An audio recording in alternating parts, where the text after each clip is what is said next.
Good evening, everybody. Welcome. My name is, I'm County Commissioner Dan Foley. I'm joined here by County Commissioner Debbie Lieberman and County Commissioner Judy Dodge. Can everybody hear me okay? Okay. We want to say thank you. We want to say that we appreciate everyone taking the time this evening, out of our evening, including members of our local rescue organizations, citizens who care about animal welfare, and all of our staff to join us as we talk about the critical work moving forward with the Montgomery County Animal Resource Center. We believe, and I speak on behalf of my fellow commissioners, we believe that the Animal Resource Center and our staff who do this important work each and every day are assets to the community. We've also heard concerns over the last few months from stakeholders about various aspects of the Animal Resource Center, about the operations of the Animal Resource Center. With these factors in mind, we've asked Team Shelter USA to undertake an independent review of the operations and the animal control field services at Montgomery County's Animal Resource Center.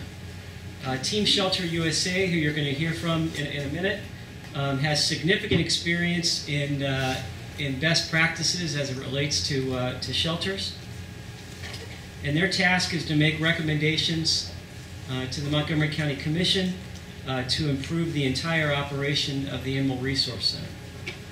Speaking on behalf of my fellow commissioners, we're committed to improving shelter operations and trying to incorporate the best practices that Team Shelter USA is going to recommend to us in their review. We all in this room may not agree on every individual recommendation, or we may have, at the end of the day, we may have different opinions on the importance of one recommendation over another. But tonight will provide us an opportunity to hear from Dr. Sara Pizano and her team from Team Shelter USA.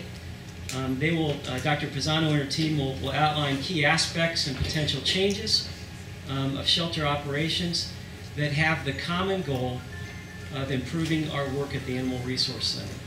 So it's in that spirit that we gather here tonight. So we want to say thank you again for joining us, and I will welcome and hand this over to Dr. Sara Pizano. Thank you. Thank you so much. Thank you.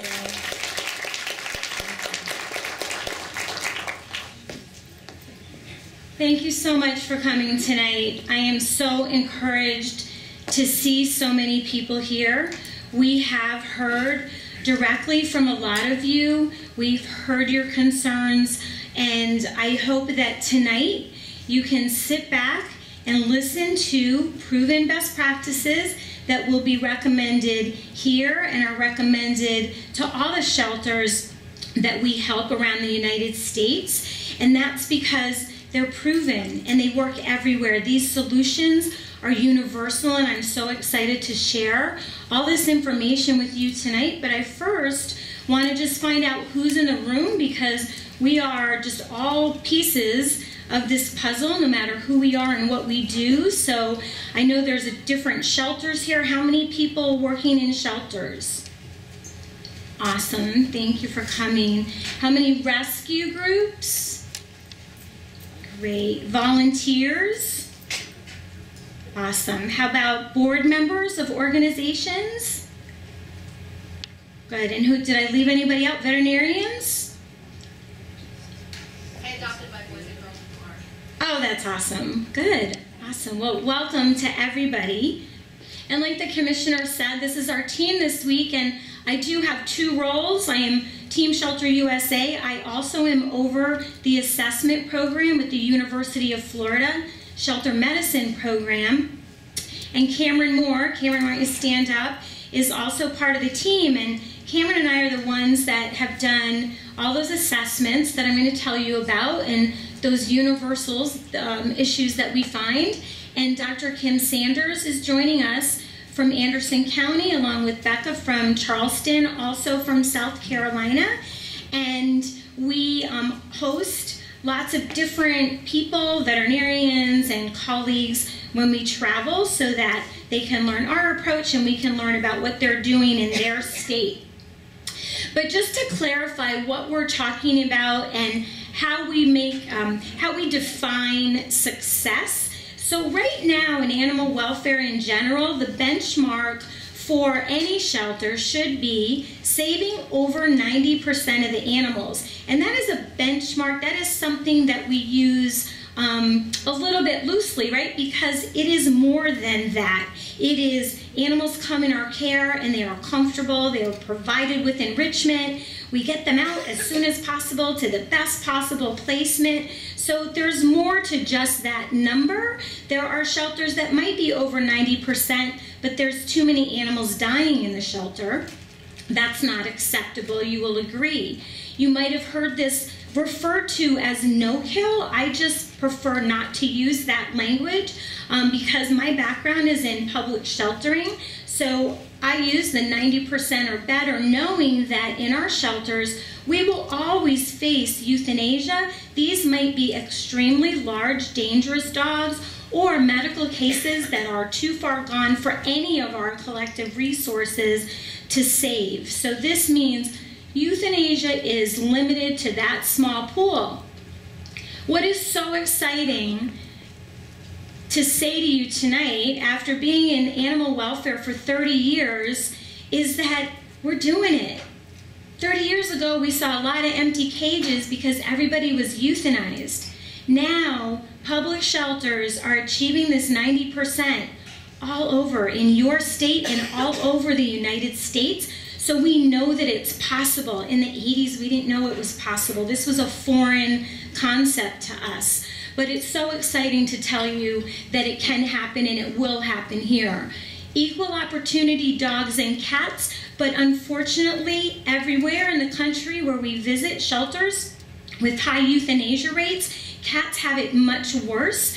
They have worse housing and they have much higher much higher euthanasia rates than dogs. Sometimes I finish this presentation, which is about dogs and cats, and people say, "Thank you, Dr. Pizano, but what about the dogs," right? So just know that except for one special section with cats, I am talking about dogs and cats, and all the data that I'm going to show you is examples from public shelters. But again, and thank you for the commissioner to say that these are our best practices, but they're really not. We didn't make any of this stuff up. We're just the preachers, and we are sharing the national best practices. So you can go online on any of the websites, Maddies or ASPCA, and you can read about every single one of these things that I'm presenting tonight. The information, all kinds of great webinars is already there. But more importantly, we have shelters bigger than yours, smaller than yours, colder than yours, not sure how that's possible, warmer than yours, near the beach, near the plains, whatever. We have so many amazing, successful examples. And guess what? Those shelters couldn't imagine it either. We have data now. If you ask somebody how many animals they handled at their shelter maybe 10 or 15 years ago, they would say something like a lot, right? Because we didn't have data, we didn't have the technology to help us. And this is still a major issue collectively in the United States. I don't know if any of you have recently gone on the Best Friends website, but they have an initiative to end euthanasia that we are really pushing for 2025. You can go on that map and hover around your state, your communities. They have collected the most comprehensive data pool that's ever been collected. We know more now than we've ever known. We know trends. So we can come here and say, yeah, we get that that's an issue, but here's the solution, and we need to look at it differently, and we need to do it from a different perspective. And of course, we have studies, we have research, we have all kinds of universities, your own, the Ohio State University, with all kinds of great research in our industry today. So much support that this is for real. But here's the thing. We need to look at things from a different perspective. All of us, whether we work in a public shelter, we're a commissioner, we're a rescue group, a volunteer, it doesn't matter. My mom was a nurse, and she told me that in the 50s, if you had a lung problem, doctors would tell you to smoke. So inhale that nicotine, get it all through your lungs, right? And so now, this is an actual ad from the 1950s that says, more doctors smoke Camels than any other cigarette. That was the conventional wisdom. So now I think, wait a minute, do we not have studies? Do we not have lots of people who have died associated with smoking? Of course we do. So a lot less people are smoking, but here's what's happening in animal welfare. We're still thinking like we did back then, but we have the studies, but we have the research, but we're still smoking in a lot of cases. And so this is a reminder to me and to you, we need to think about things from a different perspective. And I just ask that you keep an open mind as you listened to this presentation this evening. This is a presentation globally about best practices. These are the same recommendations that we will be recommending for your county administrator here in your shelter. So I'm going to go through and outline them, but just wanted to share with some really exciting news from the 60+ assessments that we've done. Cameron and I have done around the country since 2013. And everywhere we go, people say, you don't understand, it's different here because ... And we say, we got you. We understand geographically you're in a different location, but all the solutions are universal because guess what? We share the same issues, we share the same misconceptions, and often we have just set up our animal sheltering system in public and in private shelters destined for failure. So we need to rethink and really set everybody up for success, and it's easier than we think. So every single thing that we recommend will be very laser focused on these issues. How can I help people, pets, or good Samaritans without taking them into the animals into the shelter?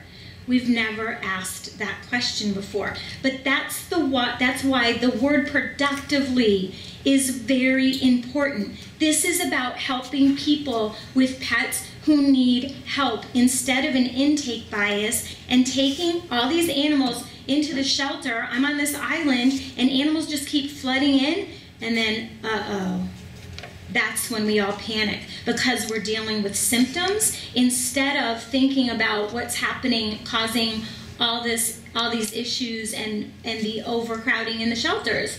And then Good Samaritans, how am I helping those? And I'm going to go through these in more detail. But again, if they do enter the shelter, now I've decreased the intake productively, and now when I bring them into the shelter system, now I have room, my staff is freed up a little bit to provide better enrichment, to provide better care, to get them out of the shelter to the best live outcome as soon as possible.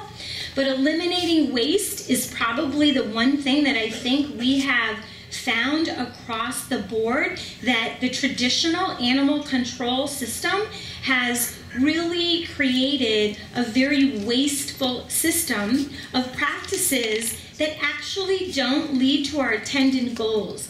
And so we've set these things up, and this is why we do them, because that's the way we've always done them.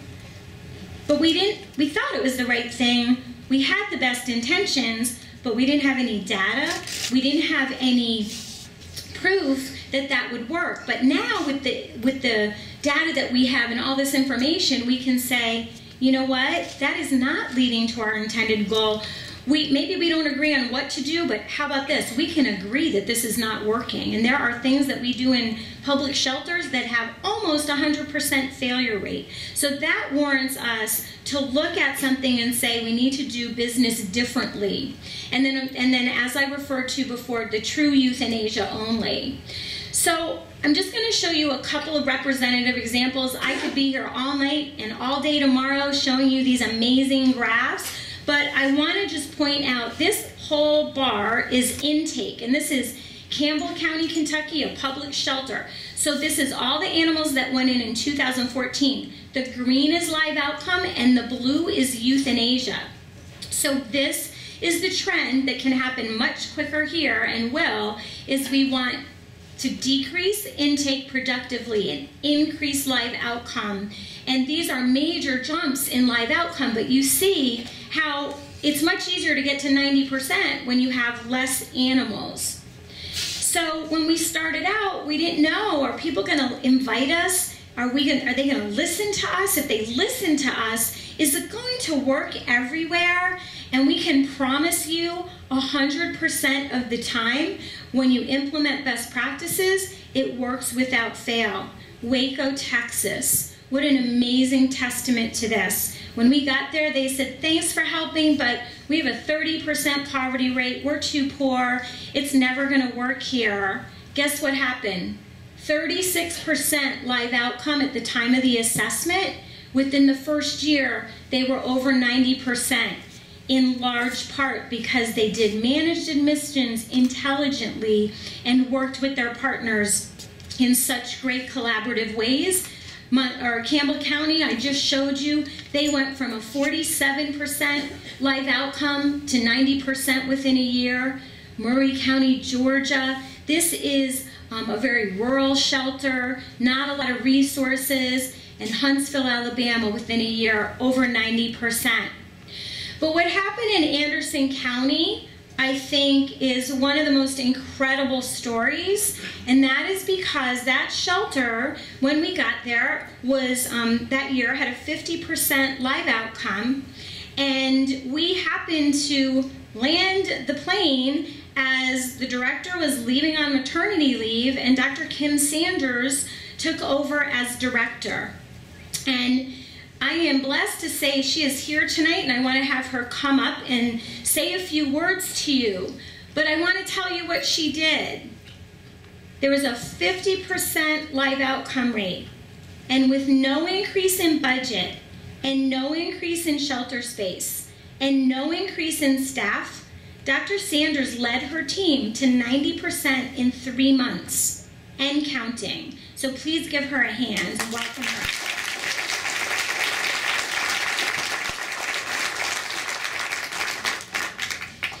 Thank you so much.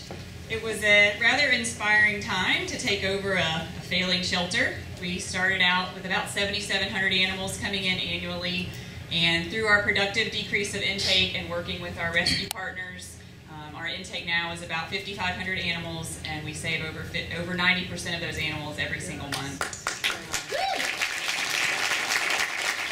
It's been an incredible 2.5 years to start out where we were. My team was pretty sad and pretty depressed and feeling pretty lonely.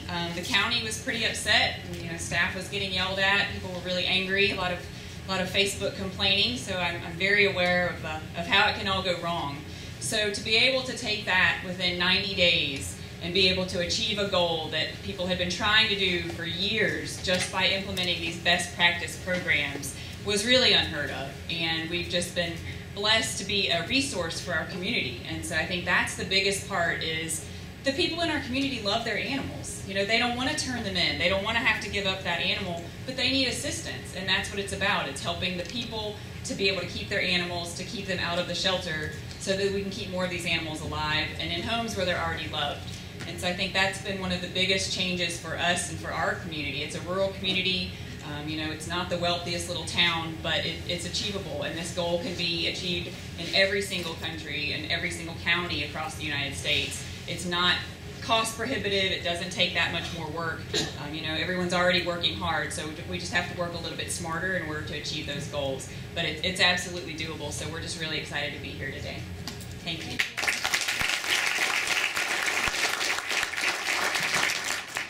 Thank you, Dr. Sanders, and we appreciate Dr. Sanders so much, because she didn't just stay in her bubble in Anderson County. She started helping shelters, and instead of them reaching out to her to say, hey, can we transfer animals to you? She's like, no, I'm going to come teach you how to be self-sufficient and how to do what we did. So she goes to shelters around her state, helping shelters achieve the success that she did. So we're so grateful. So Cameron and I looked at just 18 shelters that we helped out of those 60 plus, and we looked at the number of euthanasias the year before and the number the year after, and it was over 47,000 less euthanasias.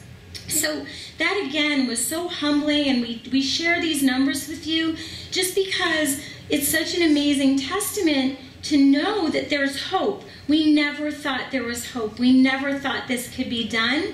And so again, just another beautiful statistic to help you realize and make sure you know that it can happen here too. So here's Dr. Anderson. Here's where she started, right here. And the intake was coming down a little bit. I think there was like a lot of good targeted spay-neuter, and so the intake was coming down a little. But huge euthanasia numbers. I don't know if y'all can see that way in the back, but that's 5,720 euthanasias in 2013, 2017, 291, and counting. So really, really amazing. And so these are the trends we want to see. And when we get in there and help organizations, we can do this really quickly. So one of the first things we look at is public policy and what are the state laws, what are the local laws. Here you don't have a county ordinance, you have municipal ordinances that you have to follow, but these are the frameworks, the framework of the organizations by which they have to operate. But so we understand that. But unfortunately, most of our public policy, especially at the state level, is very antiquated and handcuffs us. And your state, in particular, if we don't do work at the state level, we are at the county and regional level. But if anybody is interested in state level work, your 14-day hold for dogs is way too long. And what I would encourage, if anybody is interested in doing, collect the data from your public shelters, because I can guarantee you the return to owners are happening within 3 days. And so that day 4 to 14 is really handcuffing shelters, and a lot of the shelters won't do even foster during that time. So just something to think about if you are or interested in working with state laws. And we want to know, like our public officials, they are not experts typically in animal welfare. So as animal welfare experts, we need to educate them, but we need to think about their perspectives and why they're doing what they're doing. They need to make sure that their operation is fiscally responsible, and they want to make sure that their constituents are happy. And so when we look at this breadth of public policy, we need to make sure that we can check off all those boxes and we have unified best practice recommendations. Because guess what? When we're all divided, your elected officials, your commissioners don't know what to do. They don't know who to listen to. So we all need to work together to make sure that they're as educated as possible. But again, driven by data, all this public policy has been created with the best of intentions, but with no data. So we really have to have the facts.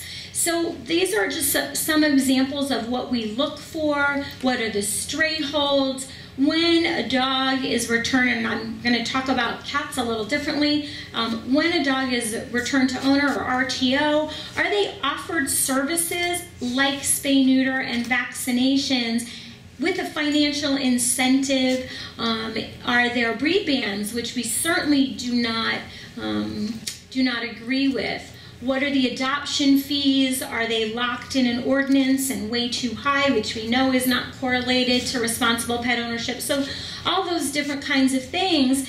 And so we've been able to update ordinances very quickly all over the country because we presented national data. We presented the same data that's happening at the shelter showing, listen, this is not just you, it's not abnormal, this is the data, so here's how we'd like you and would recommend that you update your ordinances.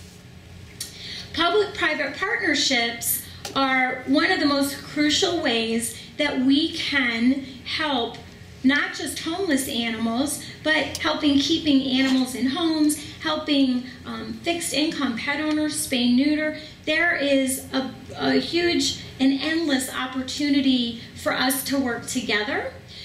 People often ask us with a coalition, like who's supposed to participate, how do you do it, what's expected, and the thing is, you just make it up.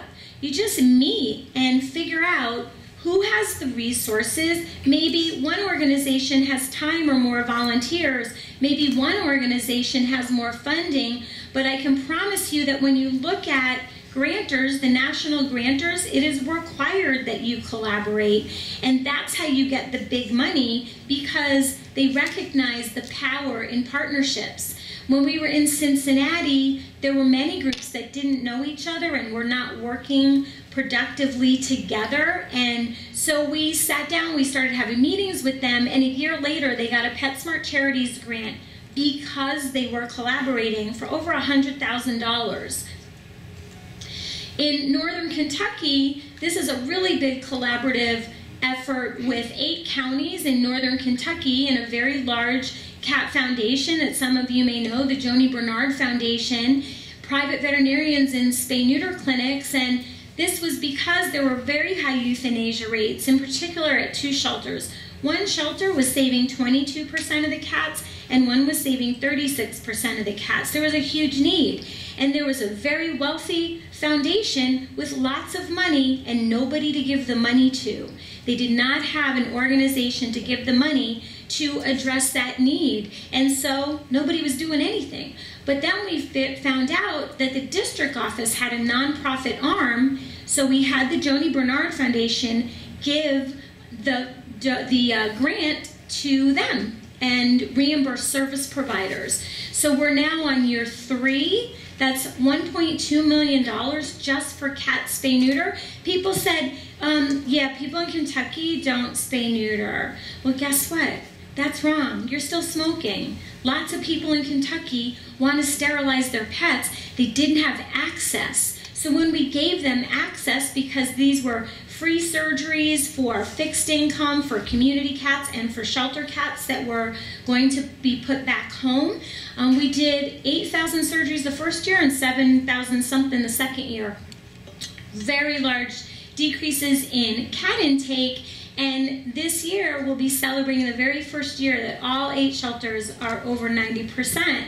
So just strategies that weren't in place before. This is a lot of money for sure, but now those shelters are self-sufficient and able to fund because we've decreased their needs so much. But what happens in the community greatly affects what happens at the shelter and who goes into the shelter. So I alluded to targeted spay-neuter. So for those of you that are unfamiliar with this term, this means I am going to heavily subsidize a population of pets or people that will then effectively decrease my shelter intake. How? Because number one, poverty is linked to intact pets, is linked to animals being surrendered at shelters. So when we give people, fixed income people, access to surgery, and the numbers suggest 5 of those subsidized surgeries per 1,000 people in your community, we see shelter intake decrease. Of course, the high intake areas where most of the animals are coming from, large breed dogs have gigantic litters compared to small dogs. And how much harder is it for us to save their lives if they do enter a shelter system, right? So large breeds is a really important target, and pit bulls are included in that. And then community cats we'll talk about separately because they're so special. This is a great example. This is Jacksonville, Florida. This is spay-neuter program. And then the building was built here. This is targeted spay-neuter. This is intake at the shelters, and this is euthanasia. So you see a direct inverse correlation. So commit this graph to memory. This is Jacksonville, Florida. Look at Waco, Texas. This is the community with a 30% poverty rate. It looks exactly the same. That's because this is repeatable everywhere. When we give fixed income pet owners access, you have a lot of great low-cost spay-neuter here, but if you're fixed income, even $70 or $80 is out of reach for you.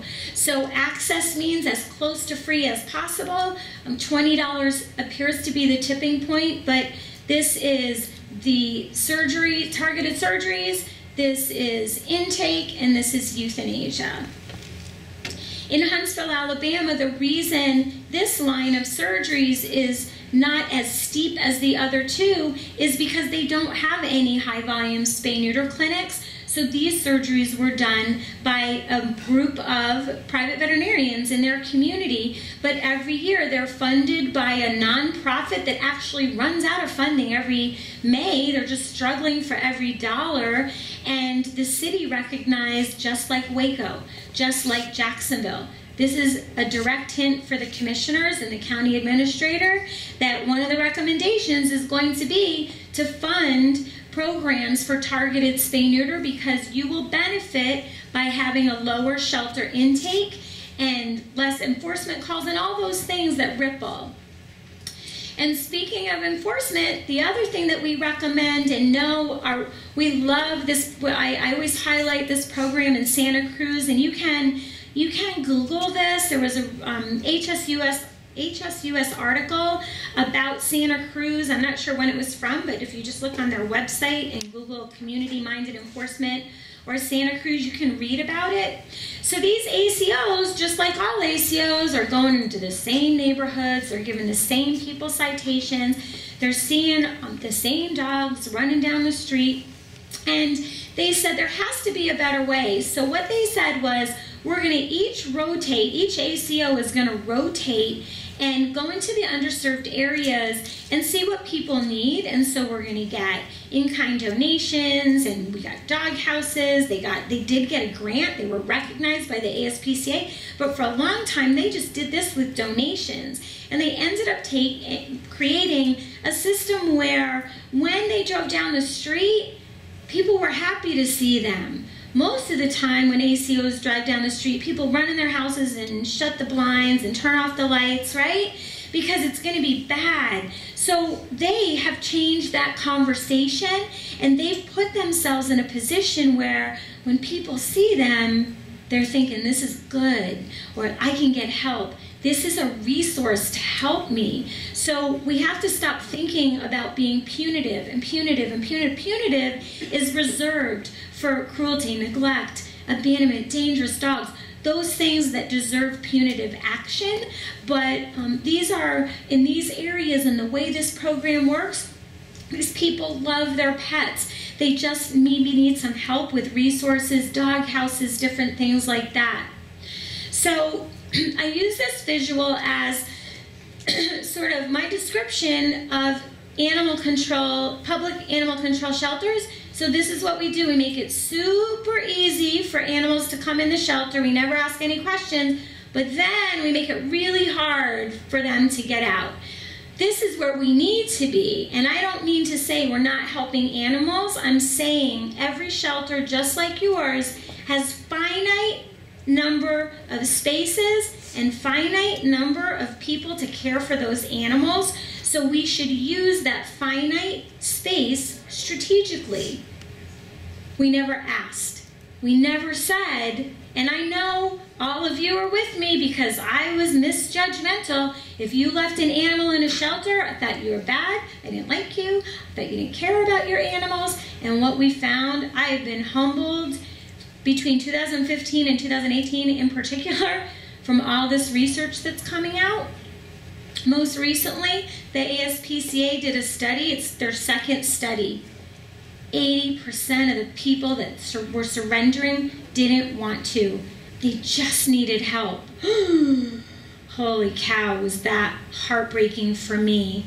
What a humbling piece of data. And that is not the first study. This is being repeated, and not only that, it's being repeated in shelters all over the country when we're asking one simple question: how can I help you?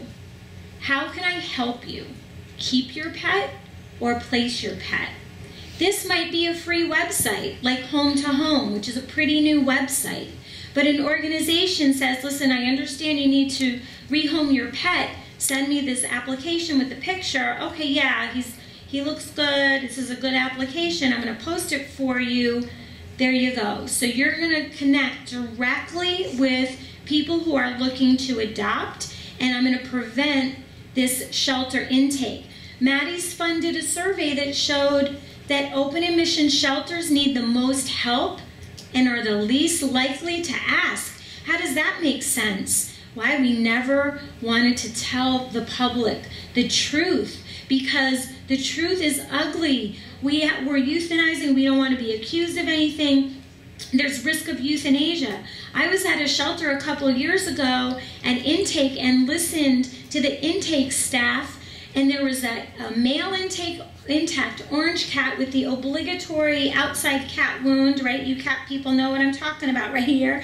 And this young couple said, we feel bad for him because we don't have the money to get him treated and he's not sterilized, and so we're going to give him to you because you're the shelter and you have all the resources. And the intake staff said, no problem, bring him in. Yeah, we'll find him a home, and if there's any other cats like him outside, bring him in and we'll find him a home. And as a person who does assessments, I'm supposed to be an unbiased fly on the wall and not intervene. And I'll be honest, I couldn't not intervene because I knew that 86% of the cats were going to be euthanized if they entered that shelter. You just told this person to go get all the cats. So I went, wait a minute. And I also knew they had a $20 community cat spay neuter program. I gave them $20 out of my wallet. And I was like, can I just pay for this? Can you go? And they'll give him an antibiotic shot and he'll be just fine. And that's what they did. But what a disconnect. And we're not being fair to people to not tell the truth, because the community, look at your community. Your community cares. Your community cares deeply. So we need, as shelters, as public shelters, we need to be asking that question and to keep them out of the shelter. And it's called managed admissions. And make no mistake, sometimes people hear, oh, they just turn them away. That's not what I said. I'm saying, how can we help you?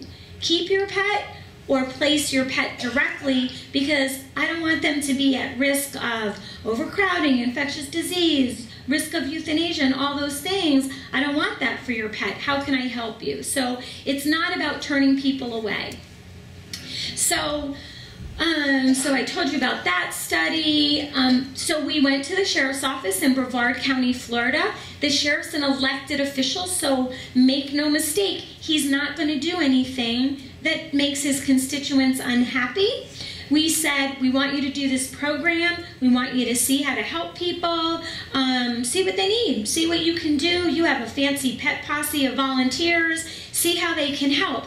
And if 30% are helped and don't enter the shelter, that's reason to pop champagne. And look what they did in the first year. Are you kidding me? I said, you did what? We were blown away by this. Now we just have them speak. We have them do webinars. They just recently did a Maddies Fund webinar.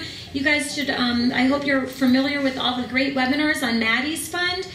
But in their owner surrender category in the very first year with no increase of budget, and the same staff person that used to sit there and just admit all the animals, no increase in staff and no increase in budget, and 80% of the animals were helped without coming into the shelter. In Jacksonville, they were super crowded. They were, finally over 90%, and they just said, oh my gosh, we really need help. What can we do? They're putting out Facebook pleas. We don't want to euthanize for space. We really need help. People were coming, Good Samaritans were coming in with kittens and puppies. Why? Because you're the shelter, so by definition, you have all the resources to feed every bottle baby on the planet, right? Wrong. So they said, hey, to the Good Samaritans, we're so full. Could you guys foster? We'll sterilize and vaccinate them, right? That's going to be a heck of a lot cheaper than bringing them into the system. And BTW, can you help find them a permanent placement? But the reason that worked, and look what happened, they went from a couple of fosters in foster care, maybe a couple of hundred to a couple of thousand in that first year. But the thing about Jacksonville is they have an amazing live outcome program, so animals get adopted very quickly, right? So they're not bottlenecked in foster care. But before they did this, they said, hey, Jacksonville, we need foster families. Cricket, cricket, cricket. But this is what does it. And you know why it makes sense? the Good Samaritans are the ones that are not passing those babies up. They're bringing them to the shelter because we trained them to do that. We told them to do that. Now we just have to say, we know we trained you, but how about we're going to do something a little bit differently now? Okay, so this next section, I hate this title, but it has a lot of names. We are not returning them to any field. This is this might be called shelter new to return, community cat diversion. There's lots of names for it. Just for the purposes of this presentation, I'm differentiating it from TNR. So TNR is, we love it, it's in the field, we love it when it's targeted because it drastically decreases the number of cats coming in when you're sterilizing those hot spots. But we're talking about a cat coming into the shelter instead of entering the shelter, spay, neuter, rabies vaccination, ear tip, and put them back where they were already found. So there's no such thing as a stray cat. That I will take to my grave. Cats are smarter than us. They're gonna have breakfast at my house and lunch at your house and dinner at your house. And you guys are laughing and you know I'm right. And here's what happened. At the brunch time, the Good Samaritan is like, oh, a stray cat. Let me scoop you up and take you to the shelter so your owner can find you. Because that's what I've been trained to do. And here's what happens. Your shelter here has the same failure rate as every shelter. You are the national average, a 97% failure rate. Congratulations to us.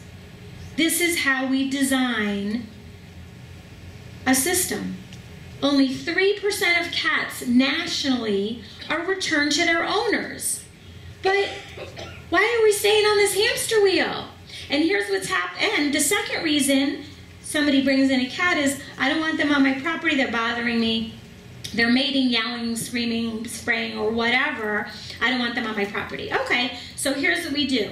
We take cat A and cat B in the shelter. We just spend a lot of time and resources and sometimes staff or public money bringing cats in the shelter to ultimately go down whatever track, whether it's adoption, rescue, foster, euthanasia, whatever that track is.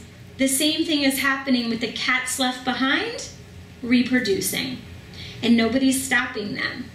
So what we're saying is when and we're talking about colony prevention, this is the 1 or 2 cats that are coming into the shelter at a time, colony prevention, we're saying that cat didn't need intervention except to be sterilized. We want to stop the population explosion. So here's what happens in a community. Now I have increased community immunity against rabies. So here's the health department. No, here's how I think the health department should act. I think they should be kissing our feet for doing this program and increasing immunity against rabies in our community, because what we're doing now is worse than nothing, because now all these cats are reproducing with no rabies shots, and instead I'm putting 2 back and I stop. So here's where we could be with two cats that are vaccinated against rabies. What we're doing now by not doing this program is worse than nothing. And we are so excited that your county is not going to be continuing to take those cats into those municipalities. So we're really excited about that for 2019. So this will happen in your community, and that's what we're going to help with this week, is look logistically how that can happen and how we know it can happen and how we're going to help make it happen. But in any event, the Centers for Disease Control in 2015 said the incidence of rabies in cats is decreasing. Well, we know what's happening in every community, don't we? Lots of TNR, lots of return to field, but yet the rabies incidence in cats is decreasing. So we can't argue with this.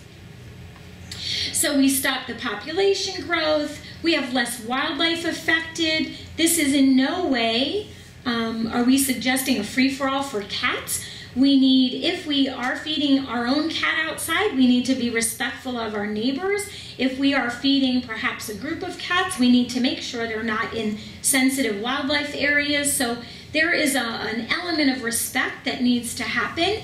And the other thing that's counterintuitive is this actually eliminates complaint calls about cats, which I thought was crazy because when I was a director, I didn't think that was possible. I thought this would backfire in my community. But here's the thing, community after community, every single one across the board, complaint calls disappear, people are helped, they have sustainable resolution with issues. People that have complaining, we have a beautiful testimony in Boone County, Kentucky, of the shelter director saying, this guy was complaining that for 18 years he's been bringing cats in, and why are you changing this policy? And she's like, how's that going for you? Because every year you're bringing us cats. And guess what? This guy is the biggest fan. He loves this program. He doesn't see animal control anymore because the problems are solved. And here's the miraculous part. Our shelter intake decreases dramatically because all those cats go back where they were already found. They didn't need to enter the shelter system. We already did lots of safety net and tried to find alternatives. So with that, far fewer cats are entering our shelter systems, and we have more space. Now we can provide humane housing. And if you're here because you're a dog lover, you should love this program because dogs benefit. When our shelters are not stuffed with cats that shouldn't be there in the first place. So eliminates the use of euthanasia as population control because we don't know what else to do. And again, there's data emerging, ACC&D is coming out with that comparison that will actually show this is the cheaper route, no matter compared to all the others entering the shelter, even with any of the sequela. So here's what happened in Waco. So this is the first year, they weren't doing it here. So 2,257 euthanasias. This is year one of the program. But look at that dramatic decrease in intake. And you know what? Yeah, they're not saving as many cats here. I'm not sure why they increased. I'll have to check with them. I forgot why they increased. Do you remember, Cameron, why they increased that year? I don't remember. One of the side effects of your shelter doing really well is people then trust you more, right? So you have to be very careful about that. You still have to do really aggressive safety net. But what a beautiful graph showing this amazing potential. And here's Nashville, Tennessee. So you see these trends are repeatable. Decrease intake, increase live outcome. Here's Greenville, South Carolina. This is the first year of the program. So 2,000 less cats went into the shelter and 2,000 less cats were euthanized, and that was budget neutral. So we do have the numbers from Greenville, which is amazing documentation.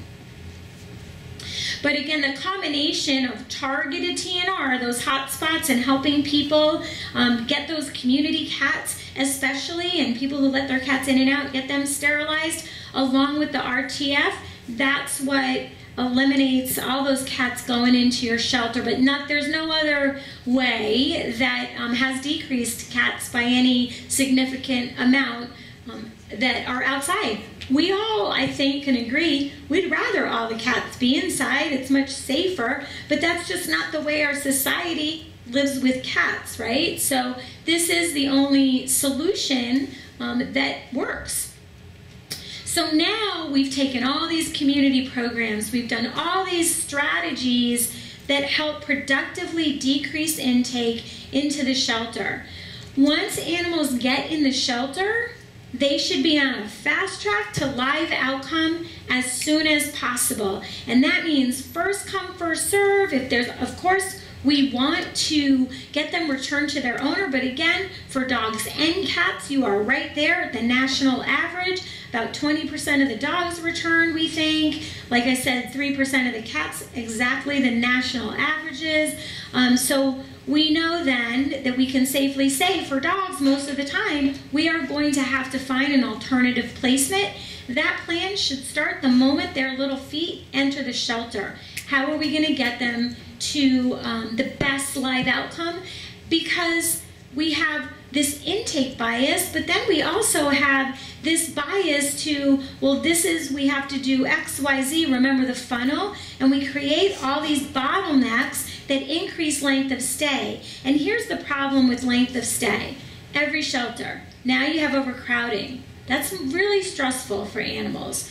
By the way, a shelter, the best shelter in the world, is not a home, right? So we want this to be a short-term thing anyway. It's stressful for animals to be in shelters. But what about staff? What about volunteers? What about you all? It's stressful.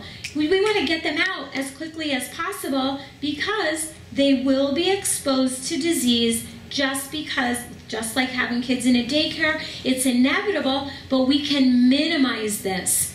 Now we have decreased life-saving potential, and now we're just reactive and we are staying on that hamster wheel instead of being proactive. So we need to think about getting animals out as soon as possible. So that means that part of the plan is if animals do enter the shelter, their picture and information is posted on the website, on the search engines in real time so that owners can find them. Perhaps there could be interest in adoption already, that there is some sort of lost and found proactive outreach, and that the public, remember what I said, the majority of the time animals are going to have to be rehomed, so that means my marketing for adoption should start as soon as possible. Therefore, all animals, even if they're on stray hold, should be seen by the public that are coming in to adopt. The only restricted areas, of course, this is a public shelter. Public shelters do enforcement. So enforcement cases cannot be where the public has access. And then the other part of it is if we can't find their home, then we are going to start looking for an adopter or a rescue partner. But we see that very closed adoptions is characteristic of many private organizations, rescue groups, and shelters, and that's because of our microcosm. So all of us in this room can tell you, and I'm sure many of you were on Facebook today and you've seen pictures of animals that are being abused, neglected, in need of help. That is our microcosm. That's the world that we live in and that we're exposed to every day. But it's not the norm in your entire community. And how many of you have read Adopters Welcome by the Humane Society of the United States? Awesome, awesome. Please go home and read it tonight. Animalsheltering.org. It's called Adopters Welcome. Boy, this is another humbling document for me because I was judging people and I was in my microcosm, and look at this amazing statistic. 144 million family pets in the United States, about 6 to 8 million going into shelters, and a very, very small percentage, very small, couple of percent, are victims of cruelty, neglect, or abandonment. But sometimes with our need and our deep desire to protect them, we treat our adopters like potential perpetrators. Do we not? We say, I want to make sure that this won't happen again, and we, instead of looking at the odds that most people that are coming to your adoption agency are good, we can tell you that we work with HSUS and the national organization, and we have these conversations with them all the time, and they say, fighters don't go to shelters. People think if you have adoption events or you fee waive that fighters are going to go, or hoarders. Hoarders have plenty of animals in their house. They're all reproducing, right? So, and fighters are not going to come out from under their rock and give a public agency or your agency, for the most part, their address, their phone number, and things like that. So we have to think about these odds and instead think about making the best possible match for every pet. We can all think about examples that things didn't go right, but that's because that's how we're wired. Our human brains default and emphasize the negative, so we think about that one time.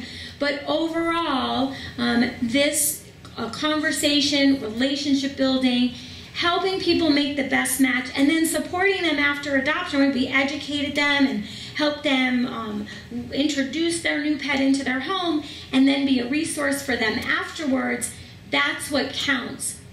Fee waived I charged high adoption fees because I thought that would ensure me that people were serious about being good pet owners. But guess what? And you'll read about this in Adopters Welcome. It's not correlated. So we know that fee waived, the most important thing is having that relationship, making that match, but there's no fee that correlates with a good home.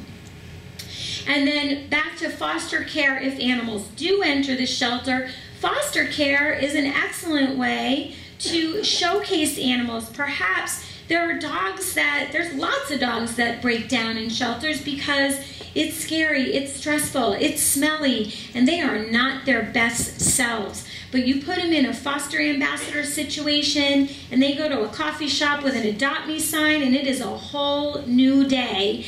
And people can really capitalize on that and help. And this is foster on the other side of it. But we want everybody to have an open adoption philosophy too, because we don't want, again, animals stuck in foster care. We want them in their permanent homes. And then our last slide, least but not last, is our transfer partnerships, and such an important, crucial piece of this puzzle are all of you, rescue groups. So having easy two-way communication, protocols that everybody understands, that you work on and establish together, but a user-friendly system. We don't recommend that rescue groups are charged fees to transfer because you are important live outcome partners, but again, important that you also have a live outcome system that embraces the open adoption philosophy so that this whole community can be a well-oiled machine and you can save more animals, and not only save more shelter animals and all the shelter animals, but decrease the number of animals going into the shelter. Because these are my two. I mean, you can tell they're related because see, they're the same color. See, black. Cute. So cute. So again, we appreciate. I'm going to ask my team to come up so you can ask us any questions. But we know and have heard you all. We understand. Come on up, please. And we just outlined the recommendations that we're going to be making for our final assessment. So I will entertain any questions about things that I said tonight. Does anybody have any questions? I've got my name's TJ Hughes. I've been in the rescue world for about 16 years. I specialize with aggressive pit bulls. I have a huge following. I agree. I think your plan is solid foundation. You've got a great philosophy. But with the managed intake, rescues right now are overflowing. Yeah. And we're getting, 85, 90% pit bulls or pit bull mixes, and they have such a stigma attached to them that nobody wants to adopt. With a managed intake, that's already gonna strain the backs of those rescues to the point to where there's not gonna be any rescue partners. Yeah, that's a valid concern. Yeah, no, but it's a valid concern, and Cameron will clarify what I meant. So the idea of managed intake is actually helping people find real solutions, and that doesn't mean call all these rescue groups and see who you can take them. Right. It's providing real resources, real help. And so, I'm from Jacksonville, Florida. Duval County. Yep, there you go. I think pit bull is the only dog that we have in our community. So, again, and we don't even have pit bull rescues, sure. You know? So, we are finding solutions for people to either keep their pets for whatever they need or to place them directly in a home without animals just being dumped on the street, sure. Or increases in abandonment and stuff like that. So it's not about saying, hey, just call these rescues and because we can't help you. It really isn't. And that's the same thing that happens in all the communities. You know, Baltimore, Kansas City, all these places are doing the same thing. So it's in the past. The community has to be involved too. Of course. But again, like I run a nonprofit. It's a cat rescue. Not because I started out as a cat person, but because I felt like cats were getting the short end of the stick, right? Sure. So I don't actually take cats from the public because my goal is saving them from euthanasia at the shelter. So, but I do the same thing. I tell somebody when they contact me and say, I need to give up my pet, I say, what do you need? Here's the resources. And again, it's not just trying to pawn people off on rescues who are already overburdened. Not at all. It's about giving real solutions. So in the communities that are doing this all around the country, they're not trying to burden their rescues. They really are trying to provide real things for people. But what are rescues supposed to do when that person goes to the owner surrender and the shelter says, no, we can't take them, and the rescue's already full? So what happens then? Again, we're providing real solutions to people. So what is it that you need? Well, I just lost my job. I need food. Or my animal has a medical condition. So again, we're connecting them with that. I agree. There's that percentage of people that need help, but there's also that percentage of people out here that keep a dog for 2 years, and I get at least 10 to 15 calls a day. Sure. Can you take my dog? It's peeing in the floor. Right. You So know? again, when we put it back on the person and say, look, I want to help you, okay, but I can't help you by bringing this dog in because really that's going to lead to euthanasia. Right. So what do you need? And we work together. And I promise you, in communities that are doing this, they are seeing the success of the animals staying out of the shelter without there being the negative things of, oh, now we just have them running loose on the streets, or people are just abandoning them places. So people sometimes need that little boost, like, oh, I could solve my own problem, but it's so much easier to just give my pet to you, right? So sometimes when you empathize with them and you give them real tools, they will figure it out. Yeah. And I've had more people come back to me and say, thanks, I figured it out. And I've tried that. Right. I run a program called Empty Bowls, and it's just me. Sure. And I try to find families that need help. Hey, you can't feed your pet here. Here's a 5-gallon bucket of food. But when you get that in the thousands. Of course. And a lot of these rescues, my heart goes out to them because, I mean, they're just inundated and they don't want to say no. Right. But remember, we can only do as much as we can do, right? So sometimes we have to tell them, I can't help you the way you want me to help you. I can't just keep taking them in. So how else can we help you? And again, there's these rehoming sites, there's other things, and I'm telling you, when you give them real tools and not just, here's this rescue list to call, which you know you can never get through because they're overworked and working real jobs and things like that, then they do actually solve their own problems. And that same happens in your communities too. I mean, both of these organizations do the same thing. I've worked with rescues across the nation. I'm involved with several organizations. But yeah, that's a real... I appreciate you asking that clarification, though. Thank you. Yeah, because that's not what we've been I love the program. And Montgomery County is really trying, and I'm kind of for the underdog. If I see somebody making an effort, I'm going to jump in and help. You know, so whatever they're trying to institute, you know, we got them in the rescue world. But again, you have a lot of amazing groups here that are doing a lot of different things. And really, like, one group shouldn't be everything to everyone, right? Maybe I can help with food. Maybe you can help with medical. It takes a village. Right, exactly. So that's where we're saying coalition building and figuring out, like, oh, gee, I can't help you with that, but I know someone who can. So it's awesome. Working together. Thank you. Yeah, thank you. Anybody else? Yeah, I got a question. You're mentioning that you're going around and doing assessments.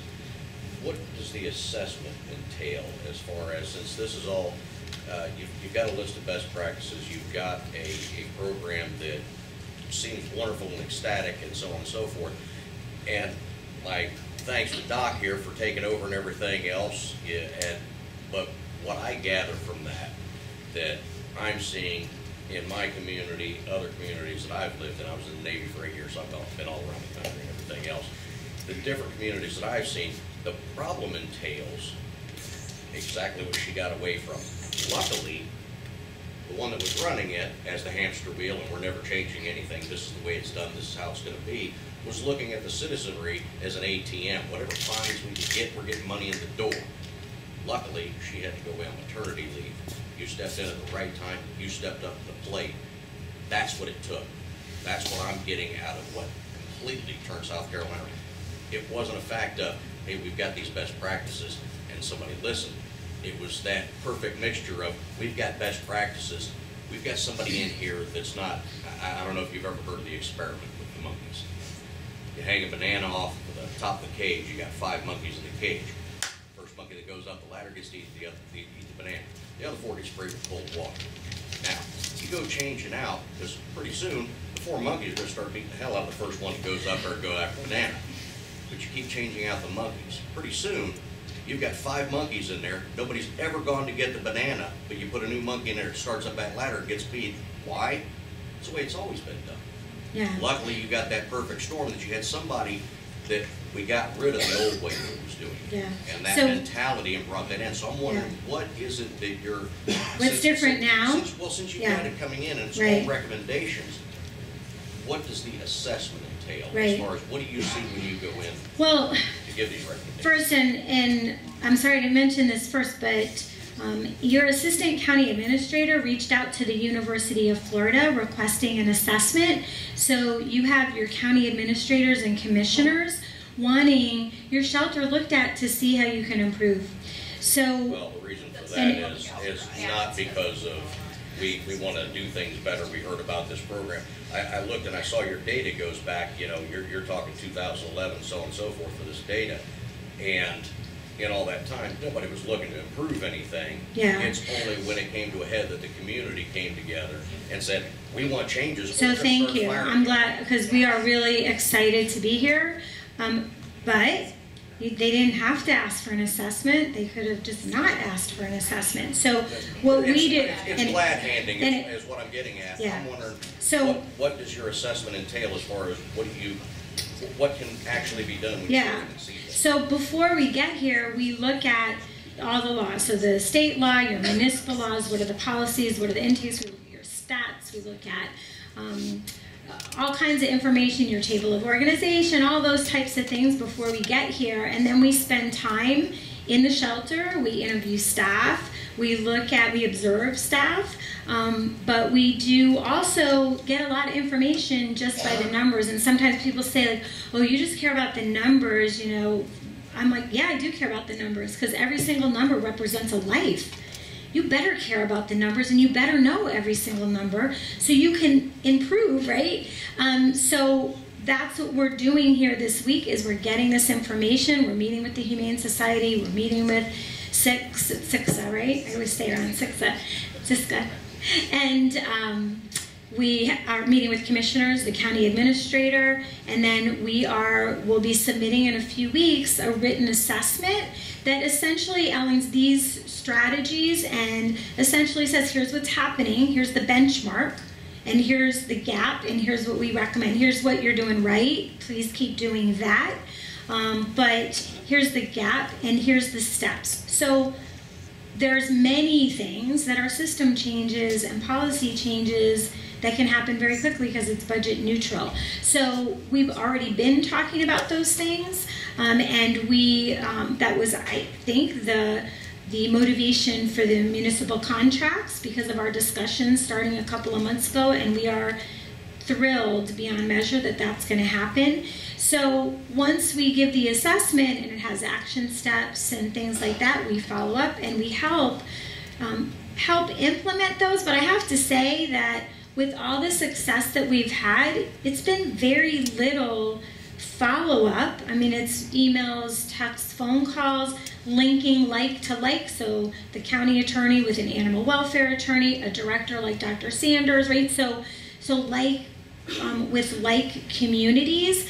And the most important thing is to give this plan to show this is how you need to position this. You need to go in this direction, and this is what the report does, is it creates that foundation. So we've never, in the beginning in 2013, I thought, oh my gosh, we have to go back. Like every month we want to make sure that they're doing this, this, and this. We didn't have the budget for it. But guess what? I'm glad we didn't, because we didn't have to. Dr. Sanders did it.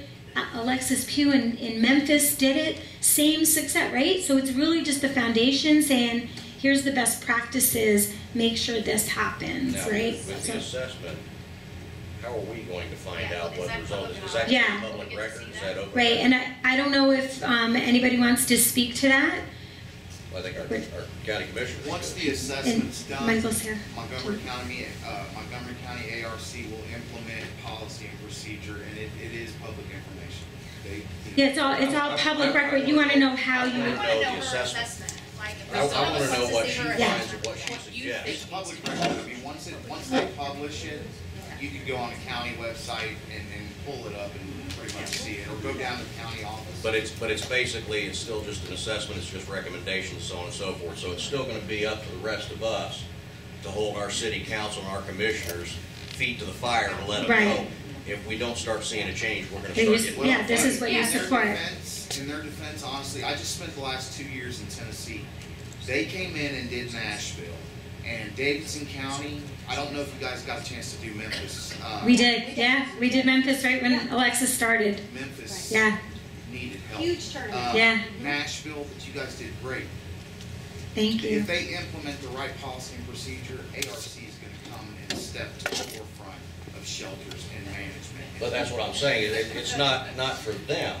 I'm saying for us as a community, we need to keep our leaders in line and let them know we're going to fire you if you don't start making changes. But it's also about coalition, about how do we work together. So it's not necessarily the responsibility of the county to do everything for everyone. Right. It's how can I help you with that program? How can our organization help? The other thing I wanted to tell you is it's not always a change of leadership. You don't know what you don't know until somebody comes in and says, well, there's a better way. Maybe you're on that hamster wheel and you're working as hard as you can.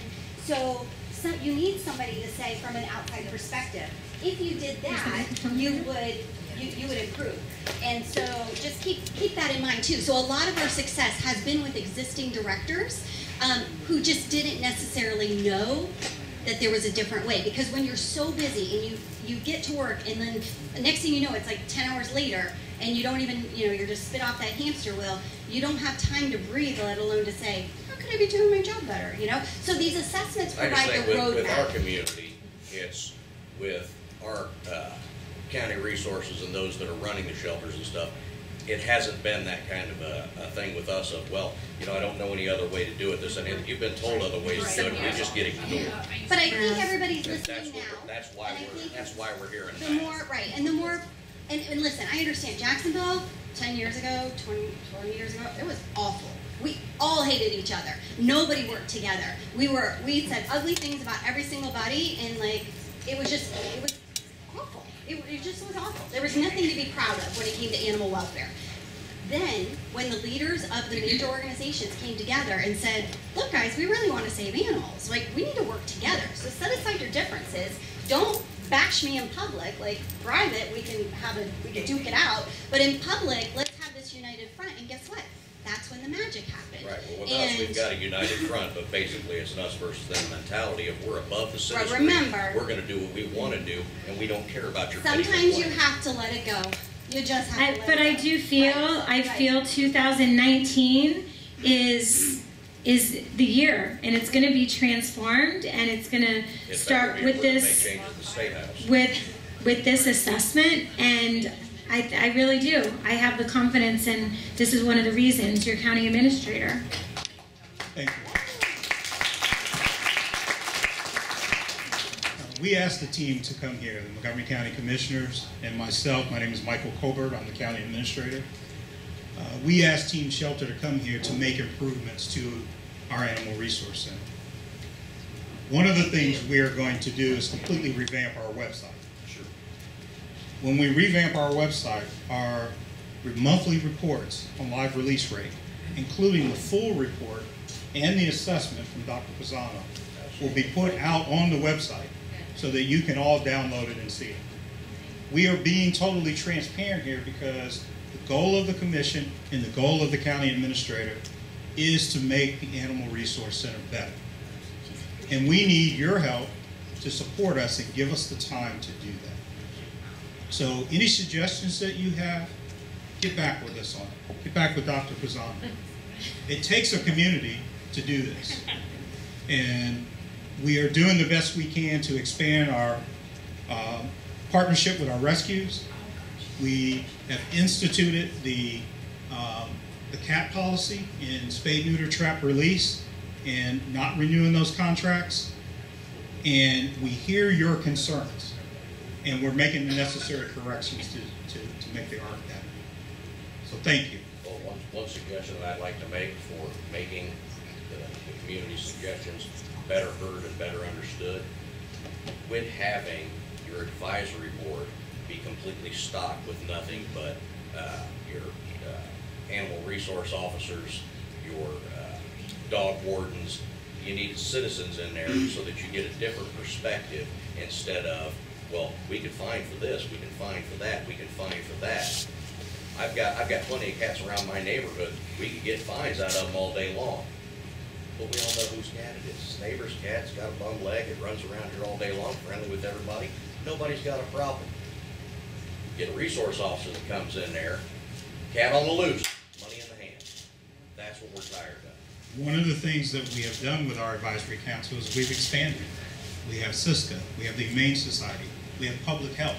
We do have citizenry representation on the advisory council. So we have grown it and made it bigger. And we have geographic representation. Are these made public, the advisory? They are. Our advisory council is just an advisory group.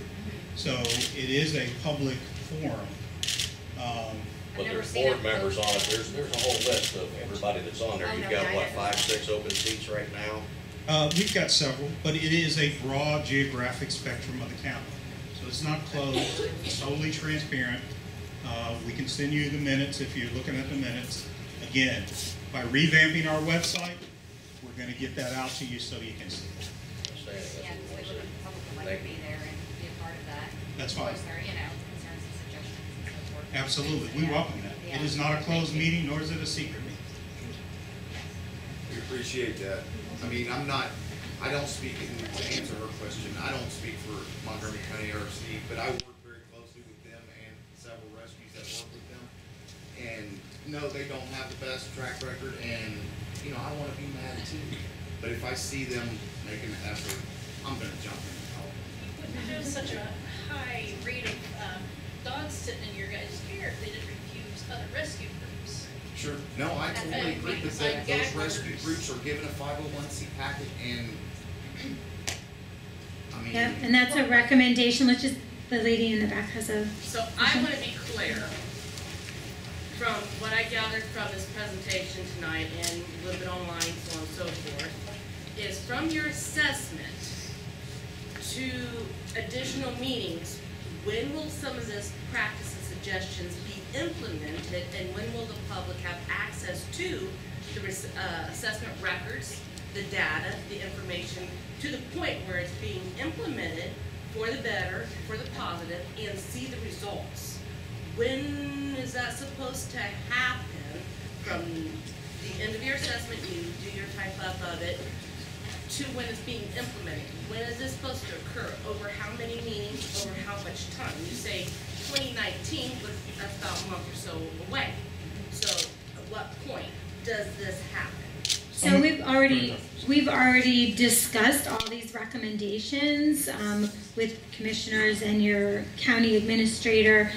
So we'll be providing some action steps to happen or to recommend things that can start happening right away, because they don't cost anything and it's simple policy procedures. And then our written assessment would take no longer than 2 weeks, and so I hope you give the county administrator and staff time to read and digest, and then it will be up to them when to put it on the website. But know that even when we were invited, and Amy and I started talking, your assistant county administrator started talking many weeks ago, things were already starting to be implemented, like the cat contracts and things. So things have already been starting, but I think when you have the assessment and have time to read it, there's lots of things in there that can happen without any impact to budget. What I was referring to is 2019 is going to be a transformative year at your shelter, and it's going to be unrecognizable in a good way, in the best way, in 2019. So that's what I was referring to, the year. Yeah, but the report will be in the next few weeks. So from that, once you digest the assessment, you put in practices things that don't impact the budget, the things that are positive for the community, animal lovers like me and most of other people in here, when will those suggestions be implemented? Out of Dr. Pizano's report, we will create a timeline. and we will create a timeline for implementation of everything that is in her report. From that step, then we will have checks and balances to make sure each and every one of those steps have been implemented within the appropriate time. So we believe that in the first quarter to the second quarter of 2019, almost all of the steps that Dr. Pizano will recommend will be implemented. That's what we'd like to see. Doc, I've seen nothing here but great information. It's really exciting, right? It's really encouraging. I haven't seen any drawbacks from it at all. I'm sure real world we always have some kind of a drawback somewhere. There's no drawbacks. But I would like to thank you for coming in there, and I would like to impress upon the county commission, this is what we want to see done. Yes, amen.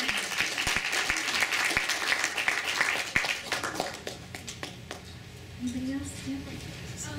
Obviously, this didn't occur with your permission, and this is a system that has happened over time. My question to you is, what self-checking process are you going to put in place to make sure that nothing like this happens again? Well, first thing we have to do is ensure that our reporting is coming out monthly and that it is transparent so the public can see it. The second thing we have to do is make sure that the recommendations that Dr. Pizano and Team Shelter gives us is that we implement it, and once they are implemented, that we make sure that they are embedded through training and continued training in our staff. Also, the commission has recommended, and they know, that we have to make an investment. This is not going to come without a cost. And I've asked the county commission for support in the necessary dollars that we will need to enhance the shelter, and they have given me that support. That was a great question. Hi. Just have more of a comment, I guess, than a question, if that's okay. My name is Jessie Sullivan. I'm the director of the adoptions program at ASPCA, one of the organizations you're going to be working with. And so I just, would like to say how excited I am. I feel like it's great that you guys are here, and I'm excited about the direction that our community is going. And I mostly just wanted to introduce myself, I guess. I mean, I think, I always tell my team at ASPCA that, similar to what somebody said earlier, when someone walks in the door at ASPCA, no matter what they're there for, intake, adoptions, spay, neuter, anything, they're there because they want to help an animal, right? And let's find that commonality and let's start from there, right? And figure out how we can help them. And I think the same goes for everyone here at this meeting tonight. We're here because we want to help animals. We all walked in the door, and we certainly at ASPCA have had our fair share of criticism and complaints, kind of through this process and the changes. So I hope, right, I'm going to stick around afterwards. I hope to meet some of the people who, right, have ideas and have had issues and complaints. And because I think once you put a face with a name and a complaint, that it's, we're going to come together and work as a community and really have the opportunity to make a difference. So rather than have, this side and that side and this shelter and that rescue, we're all here because we care. So why don't we come together and, make a positive change. Thank you so much. Anything else you want to say? One more question? Go ahead. Hi, I'm Stacey Brown. I work a lot with Franklin County. They're a large over 98 shelter as well, and they're over 90% LOR, so that's really good. My main thing is just marketing these animals.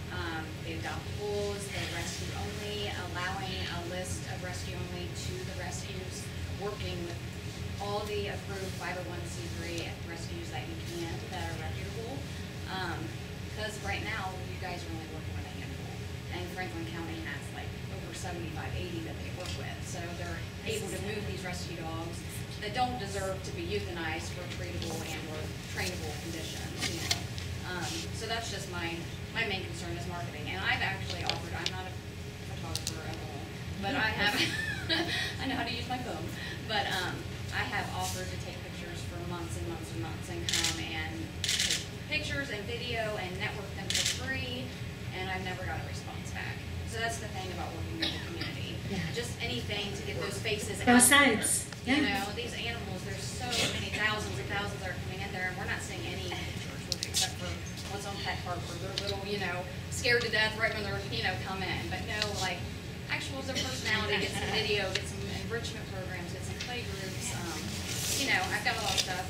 I don't know who you need it for, but it's just suggestions and my information if you need to contact me. So. Awesome, thank One you. One of the areas that we realized that we didn't have a dedicated outreach or adoption coordinator.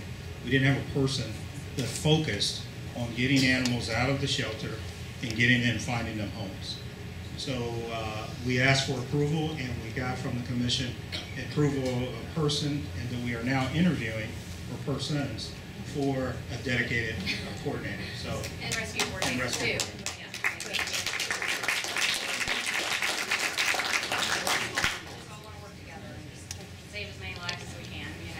That's right. That's why we're That's here. right. God bless you all. Thank you so much for coming tonight. It's so encouraging to see you all here, and we're so grateful to you, and we're truly looking forward to an amazing 2019 for you all. Thank you.